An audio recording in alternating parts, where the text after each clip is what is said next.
Okay. దేవుని స్తోత్రాలండి. మీ అందరికీ నెరవేరుకోవాలండి. దేవాది దేవుడు మరి సజీవుల లెక్కలో ఉంచి మరొకసారి మరి మీతో ఈ రీతిగా సంభాషణ చేయడానికి దేవుడు చెప్పుకోవడం బట్టి ఆయనకి పోవడానికి చేస్తున్నానండి. దేవుని నామానికి స్తోత్రం. హల్లెలూయా. చూడండి, మనం ఈరోజు ఒక మాటలు నేర్చుకున్నామండి. మరి దేవాది దేవుడు మనతో మాట్లాడినట్టు ధన్యతలు, దేవాది దేవుడు మనకి కొన్ని ధన్యతలు ఇచ్చినాడు. మరి ఈరోజు దావీదు రాసిన కీర్తనలు 1వ అధ్యాయము మరి కొన్ని మాటలు చదువుతున్నాను. ఏమండి, దుష్టులు ఆలోచన చెప్పున నడవక, పాపుల మార్గంలో నిలవక, అపహాసకులు కూర్చుని చోట కూర్చుండక, యెహోవా ధర్మశాస్త్రములు ఆనందించుచు దివారాత్మక దాన్ని ధ్యానించువాడు ధన్యుడు. అతడు నీటి కాలంలో ఎవరన్నా నాటబడినదై ఆకువాడక తన కాలమందు ఫలమిచ్చు చెట్టు వలె ఉండును. అతడు చేయనదంతయు సఫలమగును. దుష్టులు అలాగున ఉండక గాలి చెదరగొట్టు కొట్టు వలె ఉండును. కాబట్టి న్యాయ విమర్శలో ఉన్న దుష్టులకు నీతిమంతుల సభలో పాపులను నిలవరు. నీతిమంతుల మార్గము యెహోవాకు తెలియను. దుష్టుల మార్గము నాశనమునకు నడుపును. దేవుని స్తోత్రాలు. వాక్యం నిర్వహించవచ్చుగా. మరి దేవాది దేవుడు మనకు మాట్లాడుతుందండి. ఇక్కడ ధన్యతల గురించి మనం చూడాలన్నమాట. ఏ ధన్యతలు మనం పొందుకుంటామంటే చూడండి, యెహోవా ధర్మశాస్త్రం ముందు ఆనందించుచు దివారాత్మక ధ్యానించేవాడు ధన్యుడు. ధన్యుడు అనగా మనము ఏ రీతిగా ధన్యతలు పొందుకోవాలనేది దేవాది దేవుడు మాట్లాడుతుంది. కొన్ని విషయాలు మీకు పనులు ఉన్నాయి, అవి చెయ్యకుండా మనము ఉండాల్సిందిగా దేవుడు మాట్లాడుతున్నారు. పై వచనాలు అదే చెబుతున్నారండి. దుష్టుల ఆలోచన చెప్పున నడవక, పాపుల మార్గం నిలవక, అపహాసకులు కూర్చున్న చోట కూర్చుండక. ఎందుకంటే ఇటువంటి మనం చేసినప్పుడు దేవాది దేవుడికి కోపం వస్తుంది. ఆ సమయం వ్యర్థమైన సమయాన్ని వ్యర్థంగా పోనీయకుండా మరి దేవుడు ఇచ్చిన సమయాన్ని మనం సద్వినియోగం చేసుకునేటట్టు ఆ యెహోవా ధర్మశాస్త్రం దాన్ని ధ్యానించాలండి. ప్రతి దినం, ప్రతిరోజు, ప్రతి క్షణం మనం చూస్తాము. అనేకమైన మరి దైవజనులు, మరి అనేకులు దైవజనులు, మరి బైబిల్ని పఠించిన వారు అనేకులు ఉన్నారండి. మరి పెద్ద పెద్ద వారు ఉన్నారు. మరి వారి పేర్లైతే మనకి ముందు రావండి. చార్లెస్ గారు ఉన్నారు. మరి ఎవరో మనం చూస్తూ ఉంటామండి.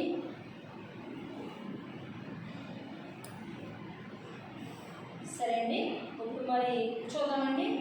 ధన్యతలు, దేవాది దేవుడు ఇచ్చే ధన్యతలు ఎలాంటి అంటే, ఏ సమయంలో మనము ఆ ధన్యతలు పొందుకోవాలంటే దేవుడు దివారాత్మను ధ్యానించేవాడు ధన్యుడు అని చెప్తున్నాడు. ఆ ధన్యతలు ఎవరు పొందుకుని ఉన్నారంటే మరి తల్లి మరియమ్మ గారు కూడా పొందుకుని ఉన్నారు. అది లోకాసు సువార్త మరి 1వ అధ్యాయం మనం చూద్దామండి. మరి ఆ తల్లి ఎలాగైతే ధన్యురాలైందో మనం చూద్దామండి.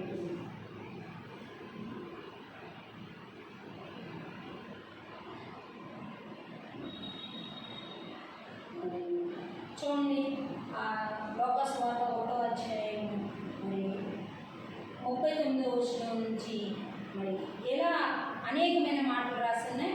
ఇది చూద్దామండి. ఇప్పుడు 42వ వచనం చదువుతున్నానండి. స్త్రీలలో నీవు ఆశీర్వదింపబడిన దానిలో నీ గర్భఫలము ఆశీర్వదింపబడును. నా ప్రభు తల్లి నా యొద్దకు వచ్చుట నాకేలా ప్రాప్తించును. ఇదిగో నీకు శుభవచనమును నాకు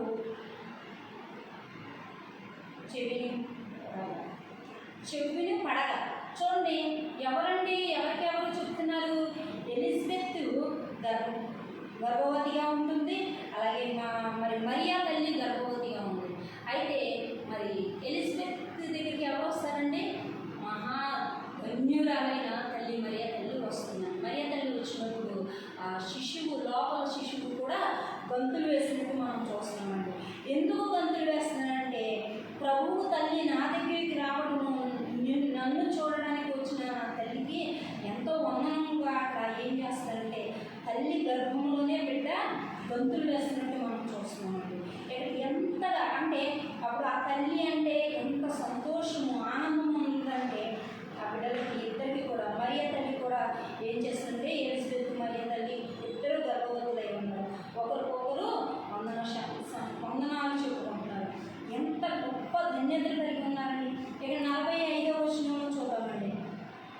మరి 45వ వచనంలో నా గర్భములోను శిశువు ఆనందముతోనూ గంతులు వేసేను, ప్రభువు ఆమెకు తెలియజేసిన మాటలను సిద్ధించును గాక, నమ్మి ఆమె ధన్యురాలైంది. చూడండి, ధన్యురాలైంది. ఎలాగైందండి? నమ్మకం వల్ల. నమ్మితేనే కదా ప్రతి ఒక్కటి మన జీవితాల్లో జరుగుతుంది.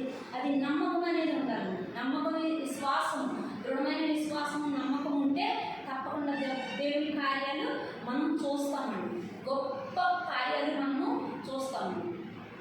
ఎడిషన్ మరి ఉన్నారు కదండి, మరి ఎవరండి? మరి ఎడిషన్ జేమ్స్ అంటారు. మరి బల్బు కనిపెట్టింది ఎవరండి?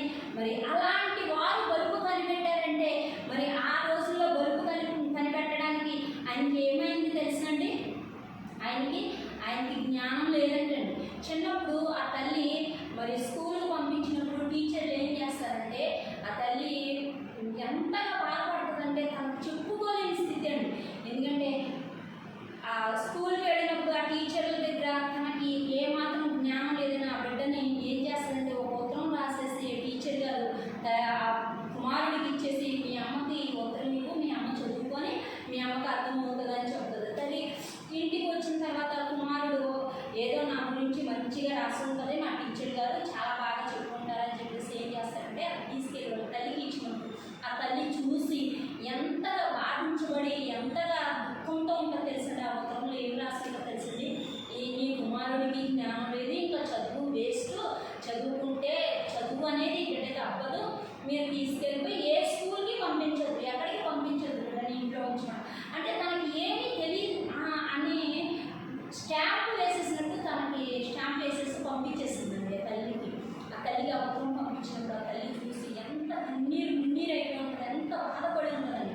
ఆ బాధ అప్పుడు దేవాతి దేవుడు మొరపెట్టిందండి. అప్పుడు కుమారుడు అడుగుతాడు, అమ్మ ఆ ఉత్తరంలో ఏముందమ్మా, ఎందుకమ్మా నువ్వు ఏడుస్తున్నావు, ఏంటమ్మా అన్నప్పుడు ఆ ఉత్తరం అలాగే దాచిపెడుతుందండి. ఆవిడ దాచిపెట్టి ఏమడుగుతుంది, కుమారుడితో ఏం చెప్తుందంటే నువ్వు చాలా జ్ఞానవంతుడు అంటయ్యా, నువ్వు ఎంతో మంచివాడంట, నువ్వు స్కూల్కి అయితే వెళ్ళక్కర్లేదు, కానీ నేను చెప్పే స్కూలు, నేను చెప్పే పాఠము నువ్వు నేర్చుకో, నీకు ఒకటి ఇస్తానని చెప్పేసి ఈ పరిశుద్ధ గ్రంథము దేవాది దేవుడు ఇచ్చిన మనకి ఈ ధర్మశాస్త్రం అనేది, ఈ గ్రంథము పరిశుద్ధ గ్రంథం అనేది, హోలీ బైబిల్ అనేది దేవుడు ఆనాడే ఆ తల్లికి ఇచ్చినప్పుడు ఆ తల్లి ఆ బిడ్డకి ఇచ్చి ప్రతిరోజు ఈ బైబిల్ చదివిస్తుంది. బైబిల్ చదువుకుంటూ ఉంటారు. బైబిల్ చదువుకొని ఎంత జ్ఞానం పొందుతున్నారో తెలుసండి.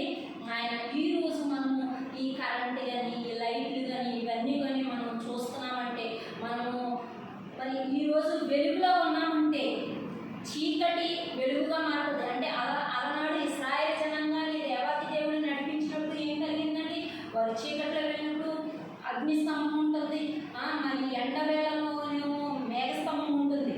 అయితే దేవాతి దేవుడు అట్టి జ్ఞానాన్ని ఈ బిడ్డకు కూడా ఇచ్చి మరి ఎడిషన్ ఆయనకి ఇచ్చిన తర్వాత ఎంత గొప్పగా ఆయన లైట్లు ఎన్నిసార్లు ప్రయోగించేశారు తెలుసండి? 1000 సార్లు ప్రయోగించేశారంటే 100 సార్లు చేసి ఆపలేదు. ఫెయిలైపోతున్నారు. అయినా ఫెయిలైనా కూడా ఆయన విడిచిపెట్టలేదండి. అలా చేసిన తర్వాత ఈ ఒక్క లైటే కాదండి, అనేకమైనవి కనిపెట్టారండి. మరి అటువంటి కనిపెట్టిన సహోదరుడు ఎంత గొప్ప జ్ఞానం కలిగి ఉన్నాడండి. అది ఈ పరిశుద్ధ గ్రంథము చదవగా అందుకే ధన్యులయ్యారండి. వాడు ధన్యతలు పొందుతున్నారండి. అట్టి ధన్యత అదే కదండి. మరి మనము కీర్తన 1వ అధ్యాయంలో చదువుకుంటున్నాము, యెహోవా ధర్మశాస్త్రం ధ్యానించుకోడు దివారాత్రులు ధ్యానించాలంటండి. ఆనందంతో ధ్యానించినప్పుడు కార్యాలు జరుగుతాయంట. ఇక్కడ ఆ తల్లి కూడా ఎంత మరియ తల్లి ప్రభువు మీద ఎంతగా ఆనుకొని ఉంటుందో ఆవిడ్ని ధన్యురాలు అని పిలువబడింది అంటారు. ధన్యతలు పొందుతుంది కాబట్టి ధన్యురాలు అని పిలువబడింది. మరి కింద వచనాలు అలాగే మనం చదువుకుంటూ వస్తే ఆవిడ కటాక్షం పొందుతుంది. లోక సువార్త 1వ అధ్యాయంలో 42 వచనాల నుంచి మనం చదువుకున్నామండి. చూడండి, మరి 46వ వచనం చదువుకున్నామండి. ఇప్పుడు మరియా ఇంటిలో నేను నా ప్రాణమును ప్రభువును ఘనపరుచుచున్నది. ఆవిడ ప్రాణము ఎవరిని ఘనపరుస్తుందండి? దేవుణ్ణి ఘనపరుస్తుందండి. ఆయన తన దాసులని దీనస్థితిని కటాక్షించినంటాను. దీనస్థితిని కటాక్షించారంటండి దేవాది దేవుడు. నా ఆత్మ నా రక్షకుడైన దేవుని యందు ఆనందించుచున్నది. ఆనందం ఎక్కడ వస్తుందండి? మనకి ఎప్పుడు కలుగుతుందండి మనకు ఆనందం? మనం ప్రభువునందు ఉన్నప్పుడు తప్పకుండా మనకు ఆనందం కలుగుతుందండి. ఆయనలో మనం నివాసం చేసినప్పుడు, ఆయనతో మనం పెనవేసుకున్నప్పుడు తప్పకుండా మనకి ఆనందం కలుగుతుంది. ఆయన కటాక్షం మనం పొందుకుంటాము. దీన స్థితిలో ఉంటామండి. దీన స్థితి అంటే అందరూ ఉంటారు, ఆయన ఒంటరి వారిగా ఉంటారు. ఎన్నో ఉంటాయి, ఎంతో ఉంటుంది. ఆయన ఒంటరితనాన్ని మన కొన్ని పరిస్థితులను బట్టి మనము బాధింపబడతా ఉంటాం. ఇబ్బందిగా ఉంటుంది. బంధువులు ఉండొచ్చు, స్నేహితులు ఉండొచ్చు, సహోదరులు ఉండొచ్చు, అందరూ ఉండొచ్చు. ఇక్కడ మరియ తల్లి అలాంటి స్థితిలోనే ఉంది. దేశం అంతా ఊరంతా ఉంది తల్లికి. అయితే అక్కడ యూతులందరూ ఉన్నారు. అయినా కూడా అలాంటి స్థితిలో నుంచి మరి ఎలిజబెత్ గారి గృహానికి రావడానికి ఏంటంటే కారణం? అక్కడ హేరోదు రాజు చేసిన ఆ పరిస్థితులను బట్టి ఆ తల్లి దాక్కోవడానికి వచ్చినట్టు ఇక్కడ మరి ఆ స్థితిలో, ఎలాంటి స్థితిలో తన గర్భం ధరించినప్పుడు ఆ వచ్చిన ఆయన దీన స్థితిని చూసి కటాక్షించాడంటే దేవుడు. నా ఆత్మ నా రక్షకుడైన దేవుని యందు ఆనందించుతున్నాను. దేవుని యందు ఆనందిస్తున్నాను. మనం దేవుని యందు ఆనందించాలి, సంతోషించాలి, ఎల్లప్పుడూ సంతోషించాలి. అదే సర్వశక్తుడు నా గొప్ప కార్యము చేసేది. సర్వశక్తిమంతుడు దేవుడు మన ఏడలో గొప్ప కార్యాలు చేస్తాడు. ఆ కింద వచ్చిన అలా చదువుకుంటూ వస్తే ఎంత గొప్ప కార్యం చేశారండి మన తల్లి పక్షాన్ని. కనుక ఇది మొదలుకొని అన్ని తరములు వారు నన్ను ధన్యురాలందరూ. చూడండి, అన్ని తరములు వారు అంటారు. అంటే ఎన్ని తరాలండి? మన ప్రభు అయిన యేసుక్రీస్తు భూమి మీదకి వచ్చిన తర్వాత అంతము లేదు, ఆది అంతము అయినవాడు మన ప్రభు అయిన యేసుక్రీస్తు. అందుకే అన్ని తరాలు అంటుంది తల్లి. ముందుగానే అక్కడ మాట్లాడుతున్న మాట అన్ని తరాలు. మరి ఎలిజబెత్ మరియ తల్లి మాట్లాడుతున్న మాట. ఎలిజబెత్ ఎవరండి? ఎలిజబెత్ గారు మరి యాజకుడైన జకరియా గారి భార్య అండి. మరి వారు వృద్ధాప్యంలో వారు గర్భఫలం పొందింది. మరి యోహాను గారిని మరి జన్మనిచ్చిన తల్లి ఎలిజబెత్ గారండి. మరి ఇలా మరియ తల్లి మన ప్రభు అయిన యేసుక్రీస్తుని జన్మనిచ్చిన తల్లి అండి. మరి దేవుడు స్త్రీలను వాడుకోలేదండి, స్త్రీలను వాడబడకూడదని అనేక మంది అనేక రీతిలో మాట్లాడుతూ ఉంటారు. అయితే దేవుడు ఏర్పరచుకున్నాడండి, పిలుచుకున్నాడండి. మరి అకులపుస్తులను వాడుకోలేదండి దేవుడు, అనేకులను వాడుకున్నాడండి. మరి తిమోతి అవ్వని తల్లిని వాడుకోలేదండి ప్రభువు. పరిశుద్ధాత్మ ద్వారా ప్రతి ఒక్క బిడ్డని దేవుడు వాడుకుంటాడండి. ఆయన ఆత్మకార్యాలు జరిగిస్తాడు. ఆయనకి ఏ భేదము లేదండి, లింగ భేదము లేదండి. దేవుడు సర్వ సృష్టికర్త, సర్వాధికారి. ఆయన హస్తవృక్షములతో ఆయన చేసుకున్నాడు మనల్ని. ఆయన సృష్టించిన సృష్టికర్త, మనం సృష్టించిన సృష్టికర్త. ఆయన విషయంలో, ఆయన పనిచేసే విషయంలో ఏ స్త్రీ అయినా ఏ పురుషుడైనా దేనికి భయపడక్కర్లేదండి. ధైర్యంగా ముందుకు సాగిపోవాలి. ఆయన ఇచ్చిన ఈ సువార్త ప్రకటించడానికి, ఈ సువార్త చెప్పడానికి ఏ విషయంలో కూడా ఎప్పుడు ఎక్కడ కూడా అధైర్యపడకూడదు, భయపడకూడదు. దేవుడు నాకు తోడే ఉన్నాడని ధైర్యంగా ముందుకు సాగిపోవాలండి. ధైర్యంగా ముందుకు సాగినప్పుడు మన పక్షాన దేవుడు మన పక్షాన వ్యాఖ్య మాట్లాడండి. నీ పక్షాన అంటాడు, వెళ్ళమంటున్నాడు. అనేక రీతిలో అనేకుల్ని దేవుడు మరి గొప్ప గొప్ప కార్యాలు చేసినట్టు మనం చూస్తాం. ఆ గొప్ప కార్యాల్లో మనము కూడా ఉండాలి అంటే మనం ఏం చేయాలంటే వీటి రీతిగా దివారాత్రము ఆయన్ని ధ్యానించాలి, ఆయన వాక్యాన్ని ధ్యానించినప్పుడు దేవుడు మనల్ని కటాక్షిస్తాడు. ఆయన కనికరము, ఆయన దయా సంకల్పం ద్వారా మనము ముందుకు నడిపిస్తాడు. మరి ఎవరు చూద్దామండి. దేవాది దేవుడు మాట్లాడుతున్నాడు. మరి 2 మాటలు మాట్లాడుతున్నామండి. లోకసు వార్త 11వ అధ్యాయము 27వ వచనం అండి. 11వ అధ్యాయం లోకసు వార్త 11వ అధ్యాయం 27వ వచనంలో మాట్లాడుతున్న మాట ఏంటంటే, ఆయన ఈ మాటలు చెప్పుచుండగాను ఆ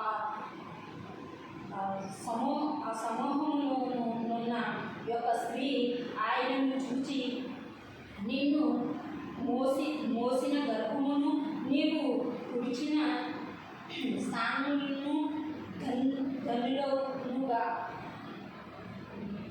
ధన్యములు అవునని కేకలు వేసి చెప్పగా. సరే అండి, చూడండి. మరి తల్లి బిడ్డకి పాలు ఇచ్చిన విషయం కూడా అక్కడ చెప్తుందండి. ఒక తల్లి, ఒక స్త్రీ మాట్లాడుతుంది. నిన్ను మోసిన గర్భము ధన్యతల గురించి మాట్లాడుతుందండి. అక్కడ ధన్యతల గురించి మాట్లాడినప్పుడు ప్రభు ఏమి ఉత్తరమిచ్చాడు తెలుసండి? సమస్తమును ధన్యులుగా అని చెప్పింది కదండి. కేకలు వేసి చెప్పింది. ఆయన అవును గాని దేవుని వాక్యము విని దానిని గైకొనిన వారు మరీ ఎక్కువ ధన్యులు అని చెప్పింది. ఎవరండి ధన్యులు? ఆయన వాక్యాన్ని ధ్యానించి ఆ వాక్యం ప్రకారము దాని నిలిచి ఉన్న వారు ఏమవుతారండి? ధన్యులు అవుతారండి. చూడండి, మరొకసారి చదువుతానండి. 28వ వచనము, ఆయన అవును గాని దేవుని వాక్యమును విని దానిని గైకొని వారు మరీ ధన్యులని చెప్పింది. దేవాది దేవుడు మాట్లాడుతున్నాడు మన పక్షాన్ని. మరి ఆ తల్లి మరియ తల్లి గారి గురించి ఇక్కడ మన ప్రభు అయిన యేసుక్రీస్తు అక్కడ ప్రకటిస్తున్నప్పుడు, ఆ మాట్లాడుతున్నప్పుడు ఆ తల్లి ఆ జనసమూహంలో ఒక సహోదరి వెళ్ళి అక్కడ మాట్లాడుతున్న మాటలు, మరి ఆ సమూహంలో కూడా దేవుడు చెప్పిన మాట ఏం తెలుసండి? ఆ వాక్యాన్ని గైకొని దాని ప్రకారం నడుచుకున్న వారు మాత్రమే ధన్యులు అవుతారన్నారు. ఇక్కడ మనం ధన్యతల గురించి 3 ధన్యతలు చూసామండి. మరి అట్టి రీతిగా మనం ధన్యతలు పొందుకునే వారిగా ఉండాలండి, ఆనందించే వారిగా ఉండాలండి. దేవుని సన్నిధిలో ఆయన మాటలను విని గైకొనే వారిగా ఉండాలి, ఆయన వాక్యం ధ్యానించే వారిగా ఉండాలండి. యెహోవా ధర్మశాస్త్రం దివారాత్మక ధ్యానించేవాడు ధన్యుడు అంటున్నాడు. ఆనందించుచు చూద్దామండి. మరి ఆనందించుచు మనం ధన్యత పొందుకుంటున్నామండి. ఆనందం ఉందండి మన దగ్గర. దేవుని సన్నిధిలో మనకు ఆనందం ఉందా? ఉంటుందా? ఉండేటట్టు చేయగలుగుతున్నారా? ఎందుకంటే మనకు ఆనందం కలగదండి కొన్ని విషయాలు. ఎందుకంటే మన పరిస్థితులను బట్టి అక్కడ స్థితిగతులను కటాక్షించే దేవుడు అని చెప్పి దేవాది దేవుడు మాట్లాడాడు కదండి. మాట్లాడినప్పుడు మనం దాన్ని ధ్యానించేవారిగా ఉన్నాడు, దానిలో మనము ఆనందించేవారిగా ఉన్నాం, స్తుతించేవారిగా ఉన్నాం. ఒక మాట అండి. మరి యెషయా గ్రంథం 40వ అధ్యాయము 10వ వచనము ఒకసారి చదువుతున్నానండి. నీ నీతిని నా హృదయంలో ఉంచుకొని నేను ఊరకుండలేదు. నీ సత్యమును నీ రక్షణను నేను వెల్లడి చేసి ఉన్నాను. నీ కృపను నీ సత్యమును మహాసమాజమునకు తెలుపగా నేను వాటిని మరుగు చేయలేదు. యెహోవా నీవు నీ వాత్సల్యమును నాకు దూరముగాను చెయ్యకుము. నీ కృపా సత్యములను ఎల్లప్పుడూ నన్ను కాపాడు. దేవుని నామమునకు స్తోత్రం. హల్లెలూయా. చూసారని దేవాది దేవుడు మాట్లాడుతున్న మాట ప్రతి ఒక్కటి మనతో మాట్లాడుతున్నప్పుడు మనము దాన్ని గ్రహించాలండి, దాన్ని మనం మనలో ఉంచుకోవాలండి. ప్రతి మాట కూడా దేవుని వాక్యము సత్యమైనదండి, జీవము కలిగిన మాటలు. ఆ జీవము కలిగిన మాట మన హృదయంలో ఎల్లప్పుడూ ఉండేటట్టు మనం ఏం చేయాలంటే ధ్యానించేవారు ఉంటారు. అదే ఇప్పుడు కీర్తనలు చదువుకున్నాం కదండి.